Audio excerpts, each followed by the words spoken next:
Oi, turma, tudo bem com vocês? Bom, nós vamos dar prosseguimento ao nosso estudo sobre o Brasil colonial ou América Portuguesa, estudando agora como o Brasil estava no século XVIII, então a América Portuguesa no século XVIII.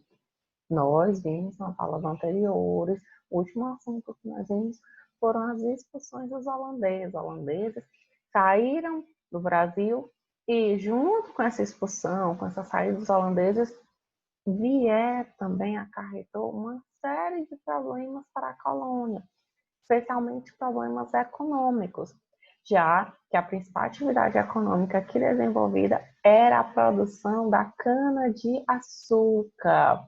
E esse açúcar era vendido para toda a Europa, especialmente quem fazia esse comércio, quem conseguia vender esse produto por um preço mais alto, eram os holandeses. Então, após a saída dos holandeses, os senhores de engenho vão enfrentar uma série de dificuldades, especialmente porque os holandeses vão passar a produzir açúcar em outras regiões. E esse açúcar produzido, por exemplo, nas Antilhas, vai começar a concorrer com o açúcar brasileiro. Então, o preço do açúcar brasileiro vai cair bastante. Eles vão ter aqui no Brasil uma série de problemas por conta disso. Então, já desde a chegada dos portugueses, já havia a questão da busca incessante por metais preciosos, que eles não encontraram no início, mas esse sonho de encontrar os metais preciosos ainda persistia. E junto desse cenário de dificuldades econômicas por conta da produção de açúcar, foi um momento ideal para a busca por nova fonte de riqueza e também desbravamento do interior do Brasil, que nós lembramos que até agora a gente está vendo a colonização do Brasil na parte do litoral brasileiro. Inicialmente, os portugueses chegaram e se estabelecem no litoral. Só depois é que eles começam a interiorizar, a desbravar o interior. E é justamente nesse período nós vamos ver que se dá aí a conquista ou a descoberta do ouro. Então, é o período que a gente chama de mineração no Brasil colonial, onde muita coisa vai mudar neste período. Muita coisa mesmo, inclusive o formato da sociedade. Nós já estamos como era a sociedade colonial, que era patriarcal, escravista, violenta, desigual, senhor de engenho, comandando, tudo sendo patriarca, chefe da família. E a gente vai ver que vai ter algumas mudanças com a mineração. Então, retomando o que eu já falei, nesse slide mostra que o declínio do comércio do açúcar no mercado europeu estimula a procura de metais e pedras preciosas em terras de sua colônia na América, através das expedições. Agora sim nós vamos ver as expedições que vão adentrar o interior do Brasil, que são as entradas e as bandeiras. Então, como vocês viram, esse declínio de comércio estimula, mas não é só esse declínio de comércio que faz eles procurarem. Na verdade, essa busca por metais preciosos já existia desde a chegada dos portugueses. Só como eles não encontraram, eles deram um stop, mas a necessidade, ou melhor, o sonho mesmo de encontrar o ouro persistia neles, como eu falei para vocês. Então, com o declínio do comércio do açúcar, foi aí o cenário, o contexto ideal. Então, eles começam a organizar essas expedições, as entradas e as bandeiras. As entradas são expedições financiadas pela coroa portuguesa, já as bandeiras são expedições particulares, onde os próprios particulares, especialmente da cidade de São Paulo, vão adentrar rumo ao interior do Brasil.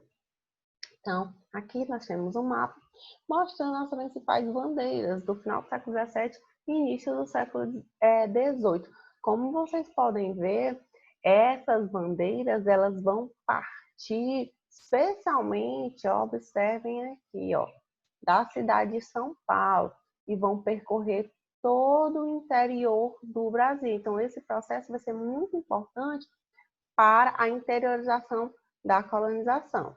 E aqui nós temos alguns dos principais bandeirantes, onde um dos nomes mais marcantes, especialmente para nós, piauienses, porque foi o bandeirante que chegou em terras piauienses, foi esse aqui, ó, o Domingos Jorge Velho. Com certeza vocês já ouviram falar nesse nome, outras vezes estudando esse conteúdo, mas também porque é um nome que, quando a gente estuda a história do Piauí, a história de Teresina, essa região, era ocupada por indígenas, que depois, com a chegada desses bandeirantes liderados por Domingos Jorge Velho, vão dizimar essa população. Então, a gente é uma das figuras mais conhecidas, é um dos bandeirantes mais conhecidos também por conta da destruição de quilombos famosos. Mas nós temos vários outros bandeirantes importantes aí nesse processo de desbravamento do interior do Brasil.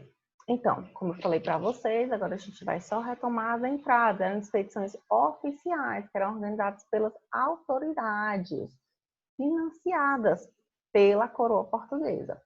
Elas iniciaram aí no século ainda 16, 17, vão ter mais a expressividade no 18, e partiam do litoral do Brasil. Qual era o objetivo das entradas?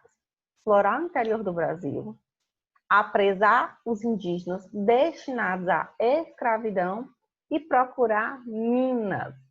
Pronto. Esses eram os 3 objetivos. Inclusive, já falei para vocês nas outras aulas. Anotem, vamos anotando, assistindo a videoaula e fazendo as anotações como vocês fazem na sala de aula presencial.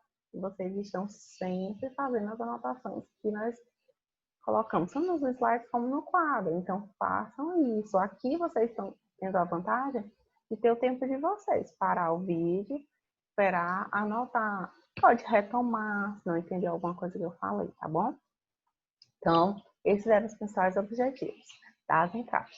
Já as bandeiras, professor, é muito parecido. A diferença marcante é porque as bandeiras eram expedições particulares. Eram expedições armadas, organizadas em geral por pessoas, especialmente que moravam em São Paulo, que vão organizar pessoas que estavam também em busca de um trabalho, de acumulação de riquezas, pessoas que não estavam, muitos deles, muito bem financeiramente. Então, eles buscavam, nessa empreitada, que eram as bandeiras, poder acumular capital. Então, qual era o objetivo dessas bandeiras?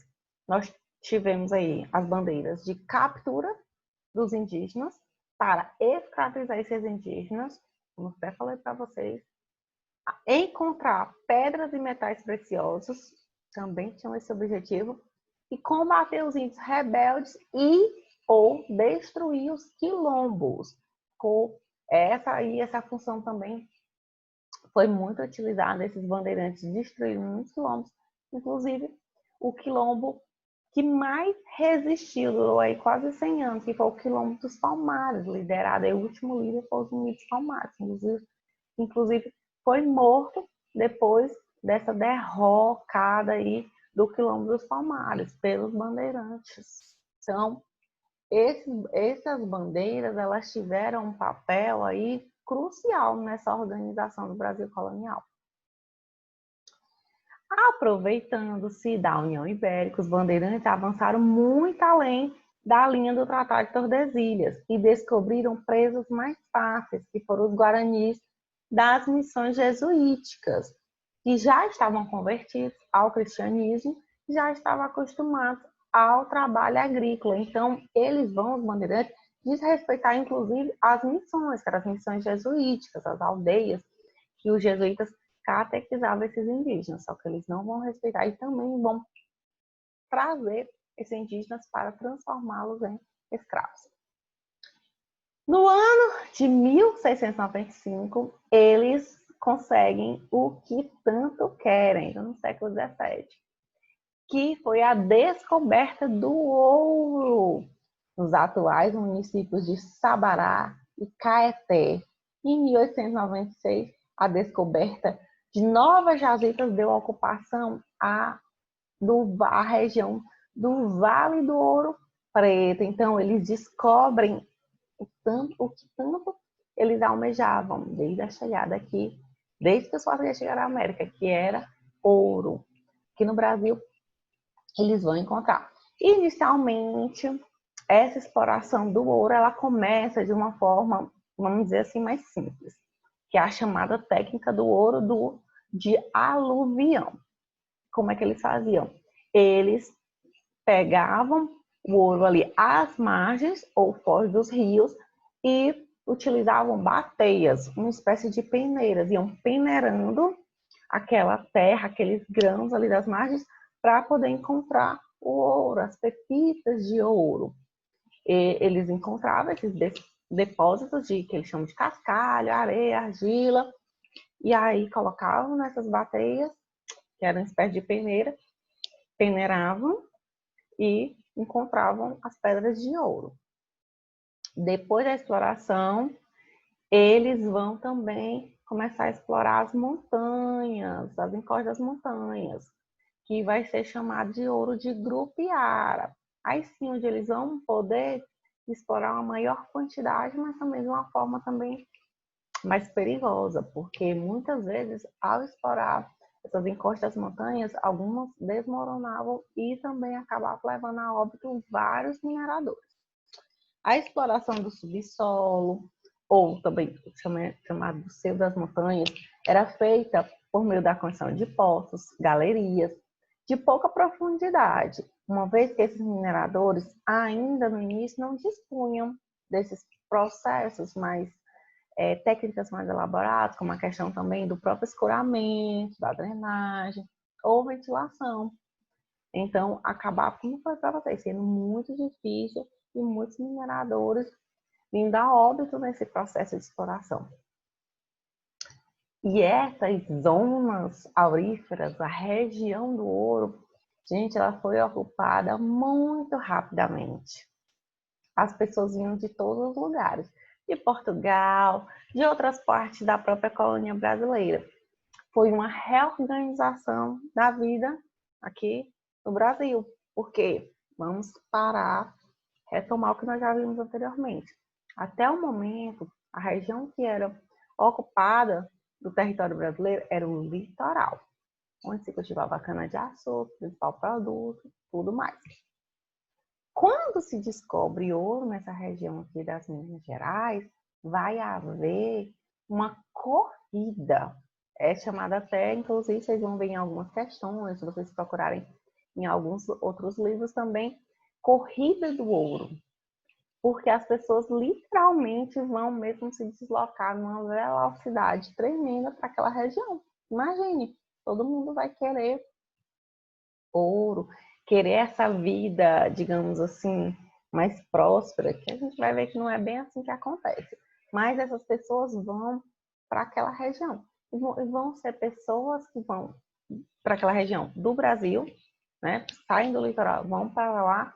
E também de Portugal, muitas pessoas que não queriam nem saber do Brasil, mas que agora, sabendo que tem ouro no território brasileiro, deslocam para cá. Então, vai haver aí uma mobilidade, né, da população de uma região para outra. Os primeiros campos garimpeiros eram improvisados e enfrentavam muitos problemas da insuficiência de gêneros alimentícios. Na região das Minas, devido ao fluxo populacional, viveu-se o primeiro surto urbano da vida brasileira. Primeira vez aí que há esse surto urbano, porque essa quantidade de pessoas foi tremenda. Eu queria destacar esse tópico aqui do problema da insuficiência de gêneros alimentícios para vocês. Para que vocês possam entender, é só a gente pensar o seguinte. Todo mundo vai para aquela região das Minas Gerais, aí como um surto urbano, né? Muitas pessoas vão para essas cidades. E elas vão fazer o quê? Em busca dos minérios. Ou seja, todo mundo vai se ocupar, vai trabalhar na mineração. Não vão fazer as outras atividades. E para sobreviver, nós precisamos de outras coisas, não é isso? Principalmente de alimentos. E os alimentos eram produzidos em regiões muito distantes. Então, para chegar até a região das Minas Gerais, custava caro, e também não estava conseguindo, até por conta das estradas, dos meios de transporte. Ou seja, eles começaram a passar até fome na região das Minas Gerais. Tinham ouro, tinham lá os recursos financeiros, mas não tinham produto para consumir. Não tinha, porque lá não se plantava nada na região das Minas Gerais. Só se explorava o ouro. Então, por isso que teve essa insuficiência dos gêneros alimentícios. A metrópole, quando começa aí a mineração, ela começa também esse processo de fiscalizar. Ela controla, regulamenta toda a atividade mineradora. No ano de 1702, ela cria o Regimento dos Superintendentes, os guardas-mores e oficiais deputados para as minas de ouro. Uma de suas funções foi a criação da Intendência das Minas, ou seja, a coroa também vai se resguardar em fiscalizar, em poder cobrar os impostos, porque não podia deixar essas pessoas simplesmente explorarem essas minas e não pagarem nada para a coroa. Então, ela cuidou em criar esses órgãos. A Intendência das Minas foi criada com o objetivo de policiamento da área de mineração, cobrança dos tributos e tribunal de primeira e última instância. Então, para regulamentar, para organizar a vida nessa região das Minas Gerais aí. Então, era um governo especial para as zonas auríferas, diretamente vinculado lá a Lisboa. Então, ele faz isso aí, ele policia a área, cobra os impostos, e é também tribunal, tanto de primeira como de última instância. Se acontecesse algum problema, eles é que julgavam. O superintendente, quem era da Intendência das Minas? Era alguém ligado diretamente à mineração, era conhecedor de toda a legislação vigente e defensor dos interesses da coroa portuguesa. Era uma pessoa que estava lá para defender, de fato, a coroa.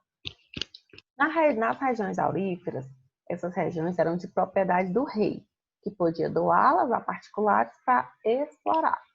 Essas terras que foram ocupadas por meio da distribuição de datas. O que eram as datas? Eram porções de terra medindo cerca de 30 braços de lado, ou seja, mais ou menos 66 metros. A doação de mais de uma data só ocorria após a exploração da primeira data, sendo proibida a sua venda. Era assim, gente. Para poder, novamente, como ele fez lá no relato do sistema de capitanias, como eles não tinham como explorar toda a região, tudo, por causa dos recursos, da mão de obra e tudo, eles vão doar porções de terras para pessoas, só que essas pessoas elas tinham que pagar os impostos para a coroa e elas não podiam vender. E essas datas, é como se fosse assim, um lote medindo mais ou menos 66 metros. E a pessoa, ele podia receber mais de uma data, mas desde que explorasse a primeira. Por exemplo, você recebeu uma data, terminava de explorar ela, você poderia ganhar uma outra data para estar explorando, continuando aí a acumulação de riquezas e destinando também a parte que cabia à coroa portuguesa. Então, quais eram as formas de arrecadação dos tributos pela coroa portuguesa? Elas variavam muito durante o tempo. Uma das primeiras formas e mais famosas, inclusive geradoras de revoltas, que eu vou falar para vocês na nossa próxima aula sobre essas revoltas, foi o quinto, que era o seguinte, era uma das formas de cobrar de impostos que corresponde a 20% sobre o total minerado de ouro. Você iria pagar 20% sobre o ouro, prata e diamante. 20% do que você encontrava, você tinha que dar para a coroa portuguesa.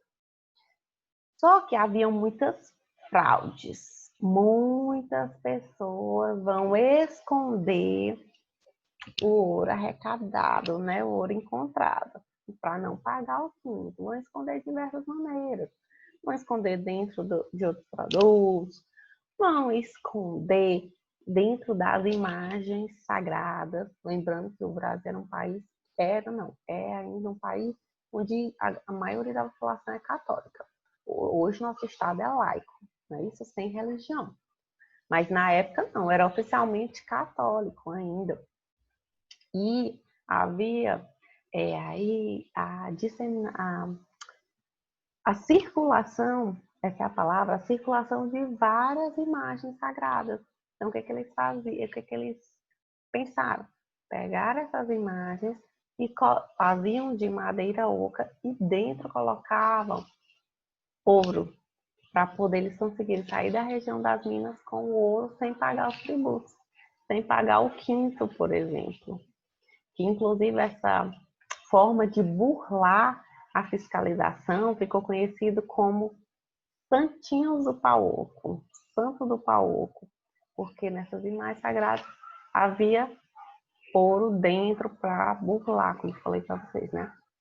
Então, devido a tantas fraudes e tudo, o sistema foi substituído pela finta, que era a quantia anual fixa de aproximadamente 30 arrobas, cerca de 450 quilogramas. Então, você tinha que pagar esse tanto por ano, o que vai ser muito difícil, especialmente quando houver um decréscimo da produção aurífera. Inclusive, vocês vão ver mais sobre isso posteriormente, quando a gente for estudar as revoltas, certo? Que é na próxima aula. O governo, ele achou injusto em relação à Real Fazenda. Então, ele propôs a elevação das cotas e a construção das casas de fundição. O que eram as casas de fundição? Eram o local para onde todo o ouro extraído deveria ser levado e fundido em barras, depois de deduzida a quinta parte do seu valor correspondente ao tributo. Só então poderia ser negociado. Compreender isso aí? Não? Eu vou explicar. Era o seguinte: casa de fundição era o local para onde era levado todo o ouro que fosse encontrado a partir de agora tinha que ser entregue para as casas de fundição. Lá elas fundiam, transformavam naquelas barrinhas de ouro e a coroa portuguesa automaticamente já retirava a parte que lhe cabia, ou seja, os 20%.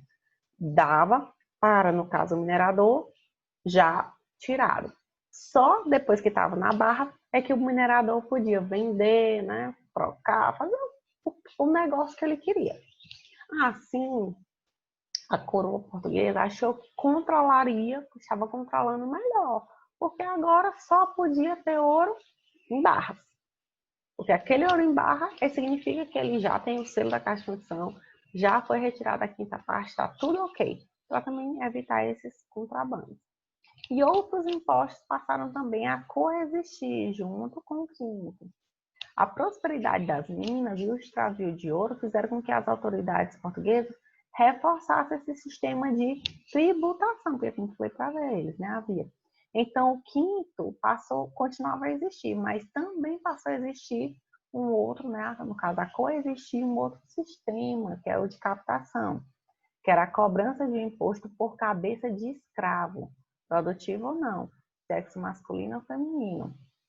Mineradores sem escravos também pagavam imposto por cabeça, no caso, são os senhores, não era assim. Agora, além do quinto, você iria pagar o imposto, que era o sistema de captação, pela quantidade de escravos que você tinha. Significava que aquele escravo estava trabalhando na mineração. Nem que ele não tivesse, você pagava por número de escravos. Se o minerador não tivesse escravos, ele pagava por ele mesmo, já que ele estava explorando. É válido destacar que quem trabalhava na mineração, havia muitos trabalhadores livres e havia muitos escravos que eram explorados, trabalhavam nessa mineração. Por conta dessa burlar, de todo essa mesma, a questão de burlar mesmo, a fiscalização, de roubar, não é, o ouro, de não pagar os impostos, a coroa portuguesa resolveu implementar a derrama. Que era a derrama? Era a cobrança dos quintos atrasados ou o imposto extraordinário. Era assim. Como Eles achavam, a coroa portuguesa começou a achar que as pessoas estavam burlando, que não estavam pagando a quantidade de ouro que deveria ser paga. Ela começou a cobrar todos esses impostos atrasados. Isso gerou uma revolta enorme, inclusive causando rebeliões. Quais foram as principais fases da exploração de metais preciosos? De 1733 a 1748 foi o auge da produção aurífera. Foi onde eles encontraram muito ouro. Mas vocês sabem, já estudaram, inclusive aí em outras disciplinas, que o ouro é um recurso não renovável, não é isso? Não se renova. Então chega uma hora que volta, foi o caso que aconteceu. Inicialmente eles encontraram muito. Aí em meados do século XVII, declínio, começou a declinar a produção aurífera. E a partir do ano de 1789, ou seja, século XVIII, começou o processo de exaustão, fim da produção. Descobriram os diamantes na região da comarca do Cerro Frio. Essa aqui é a área de diamantes, que passou a receber o nome de Diamantina, o distrito Diamantino. E o governo português continuava na cobrança de impostos. A exploração dos diamantes era semelhante ao do ouro. Tinha concessão da data, a taxação, utilizava mão de obra escrava. E para evitar a queda no preço dos diamantes, houve a suspensão da mineração entre os anos de 1734 e 1737, coordenado pela coroa. O governo tentava a todo momento controlar essa exploração, mesmo não tendo todo o sucesso que eles esperavam. E acabou tendo aí uma consequência desse surto, o centralismo fiscal, a interiorização da colônia, o aumento da população e o deslocamento do eixo econômico que passou do Nordeste para o Sudeste, inclusive com a mudança da capital, que era Salvador, e vai ser transferida para o Rio de Janeiro por conta da mineração, por conta do Rio de Janeiro estar numa posição mais centralizada para escoar a produção para a Europa, para Portugal, para poder a coroa portuguesa administrar melhor. Houve também uma maior mobilidade social, uma conscientização da exploração metropolitana, desenvolvimento de várias outras atividades, que eu vou falar para vocês posteriormente, como a pecuária. E, com isso, a gente pode ver que a mineração, ela causa um impacto muito grande. Inclusive, vocês vão ver umas rebeliões que vão acontecer. Então, essas consequências, elas são muito importantes, vocês anotarem, reverem. E, na nossa próxima aula, nós vamos ver todas as revoltas que aconteceram no Brasil colonial. Então, fiquem ligados, já podem ir lendo, certo? Para poder nós estarmos debatendo. E respondam todas as atividades propostas. E se você ainda tem alguma atividade acumulada, respondam todas elas. E nós vamos ter um momento para poder corrigir, fazendo uma revisão de todo o conteúdo, tá certo? Então, beijos e até a nossa próxima aula.